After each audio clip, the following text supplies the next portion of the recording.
I buy an ice? He goes, sure kid, $3.50. I only got 47 cents. Well, he immediately thinks, okay, this cost me 6 cents. They're offering me 47 cents. That's a 41-cent profit. Here you go, kid, 47 cents. So he sells 15 of them at 47 cents. He's far better off than he was before he stopped, because he was smart enough to realize that his cost of this product was so low that he could sell it to match the market. And if that market was a lower price than what he could get at the Tampa State Fair, that's it. It works. Now, I put it all into cups. I want to show you how we eat it in New York, because being from New York, we're always right. That's what we call a squeeze cup. If you ask your paper supplier for squeeze cups, they're going to look at you like a deer in the headlights, because they know it as a pleated water cup. If you go get water from the water cooler and you pull down the thing and you get a cup, that's a pleated water cup. And the way we eat this, oh, that's good, isn't it? I surprised myself. We eat it like this, and then we squeeze it up from the bottom as we're continuing to eat it. And that's why we call it a squeeze cup. We're squeezing it from the bottom. So it's a lot of fun to eat. You don't have to give them a spoon. You don't have to give them a napkin. You don't have to give them all this stuff. It's all just very simple and a great way to serve it. So that's lemon ice, and it just doesn't get any more profitable than that. You gonna try some? Okay. Steve, are there any natural? Yes. Are there any natural colors that you can use to make it a darker color if you want to use the natural lemons, but to have a more lemony color? Whether or not they're natural, I mean, there's yellow dye. Is it Gary will call in and tell us? Is it yellow dye 17 or 18, Gary? Which is not natural, but it will turn it a yellow color. I think probably Gary can call us in sometime and tell us whether or not there are any natural dyes out there. I'm not aware of them, but then I don't make lemon ice every day for my business. So maybe someone out there can call us in and tell us. Steve, I have a question. Yes. So that's one batch of 6 quarts. How many batches do you figure, I guess also you can answer this, how many batches do you typically make an hour for your ice cream? I don't have this machine anymore. I have the larger one now. It's even larger than that one. Twice the size. Yeah, the 24 quart. And I make, well, yesterday I made ice cream, and in about 4 hours I made 7 flavors. And 7 flavors, I guess I made about 5 gallons of each flavor. So I made 35 gallons of ice cream in about 4 hours. This machine is going to make 1 full tub every 30 minutes. It takes 15 minutes to load it, unload it, and process it, and it'll fill it halfway. So you're going to fill one of these up every 30 minutes. So 2 of these an hour. And that's what I've learned this from my customers. I absolutely love it, because when I first started developing this machine, I would tell people, it's too small for you. But the answer was, but mister, I only got 47 cents. So this built my business. This gets you into business, and at some point in time, you're going to say, you know what, I'm running this machine 10, 12 hours a day. If I could run a bigger machine for 2 hours a day, that would free up 8 hours that I could go out and get wholesale accounts at restaurants, hotels, country clubs. I could expand my business, maybe do a second store. As Donald Trump said, we all only have 24 hours. So there's only that much time in the day, and if you're going to spend it all on the smaller machine, hey, if it gets you into business and gets you running, that's fantastic. There is not a single one, don't even call and ask, there's not a single used one of these on the market. And 3 years later, people are calling up and they're buying the bigger machine. Oh, fine, trade in your small one. No, they won't do it, because they say, you know what, we're planning another store 20 miles away, and we're going to put the new machine there, or we're going to use it for specialty flavors, or we run a kosher kitchen and we're going to keep this machine kosher and use the other machine for everything else. So there's a million reasons they have why they will never trade it in. You won't find a used Emery Thompson on the market anywhere in the world.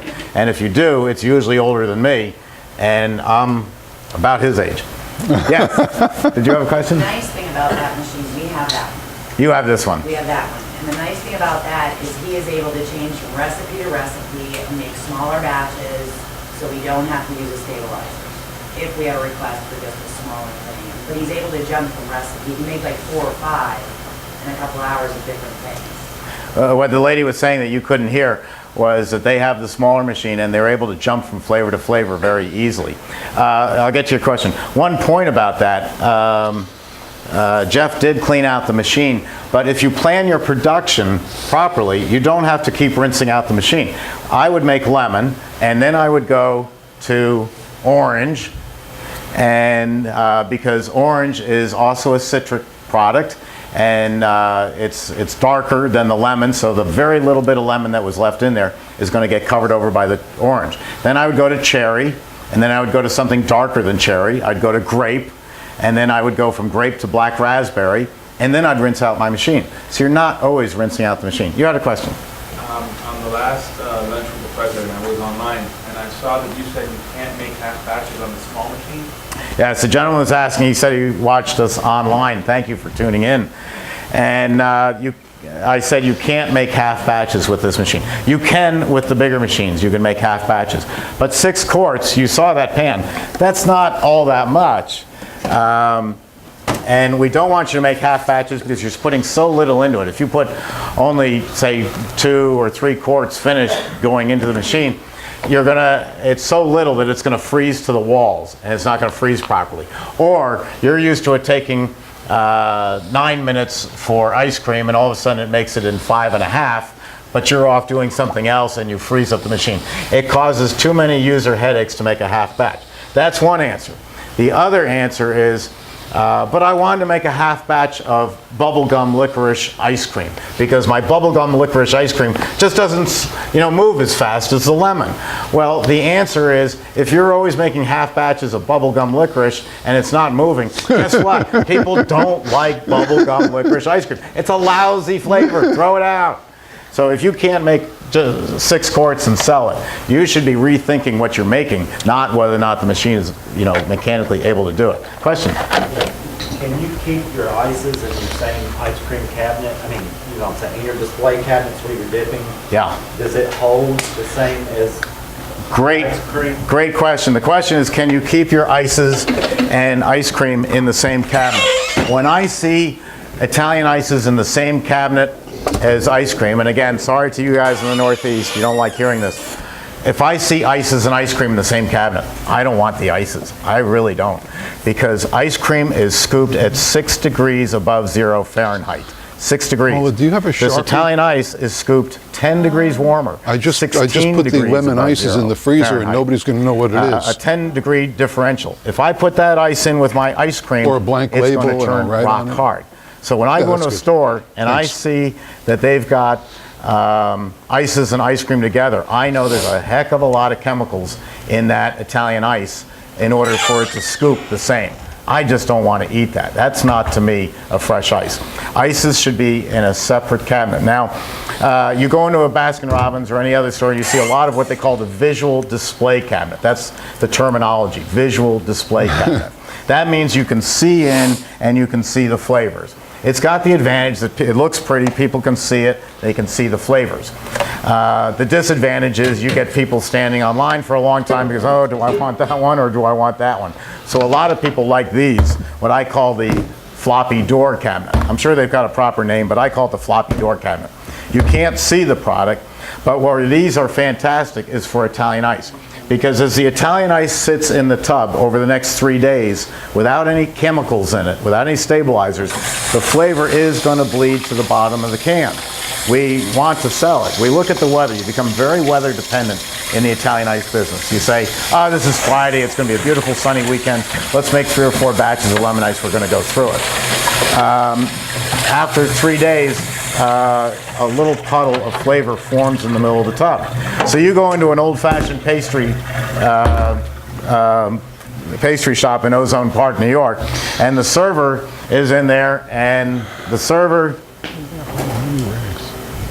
I used to say lady, but my wife says I'm a sexist. So the server is there, and the server takes the scoop, and you see the server going like this. and then they bring out the ice and hand it to you. What the server's doing is remixing that puddle with the rest of the ice and handing it to you, and we don't really want you to see that. It's not awful, but it's just simpler. Also, 10 degrees warmer than ice cream. The sun is beating down all day on the ice cream cabinet, but at 6 degrees, the cabinet can handle it.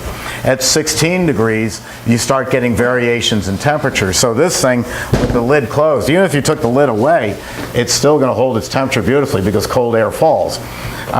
This is a better cabinet for ices. They're cheaper to buy. When you go to turnkeyparlor.com, these will cost less than the visual display cabinet. Another thing I was going to talk about later, but as long as I'm here, talking about Italian ice, this is just a small one. This is 2 flavors, though it holds more than 2 tubs. It's wrapped in tubing, refrigeration tubing, all around the cabinet. So, and if this was a bigger one, 6-hole, it would just be, you know, out like this, like the size of your desk. They wrap it in aluminum tubing, which is cheap. We use copper.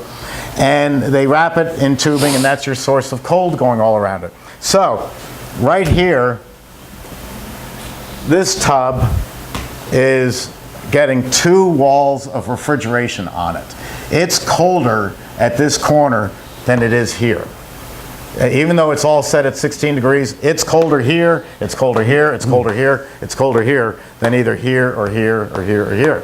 So how do you work that to your advantage? You want it all to be scoopable. If I go into a pastry shop or a pizza parlor and I see them struggling with the ice, they don't know this little trick. The trick is the higher the sugar content of the product, the softer it will run. So lemon ice is going to tend to run hard, and strawberry or blueberry is going to tend to run softer because the strawberries are bringing more sugar to the formula. So put your strawberry in the corner and it'll scoop nicely. Put your lemon ice in the center. It has less sugar. It will scoop nicely. It's just that simple. The high sugar content flavors in the corners, the lower sugar content flavors, you know, out here. We're going to go on to another product. We'll come back to Italian ice later because I want to talk about sugar-free Italian ices. So let me get this out of the way. Oh, this, by the way, isn't made by Emery Thompson, even though I put my name on it. This is a 16-year-old Nelson dipping cabinet. Nelson Manufacturing, the president is Kelly Smith, has a wonderful assistant, so anytime you call there. Kelly's like me, he's always running around his factory, but you can always get his assistant, she's terrific. And any names I give you, just because I've been in the business so long, pretty much anybody I give you is going to be the president of the company. So you just call up and say, Steve Thompson sent me, and I only make recommendations. I'm not like other companies where, you know, I'll recommend your product and you pay me and vice versa. I don't take a dime from anyone. I just want to make me look good. So if I tell you that a Nelson cabinet is fantastic, or the iRice flavors are fantastic, it's making me look good because you've got now a great successful business. But that's a 16-year-old Nelson cabinet. We'll get that out of the way.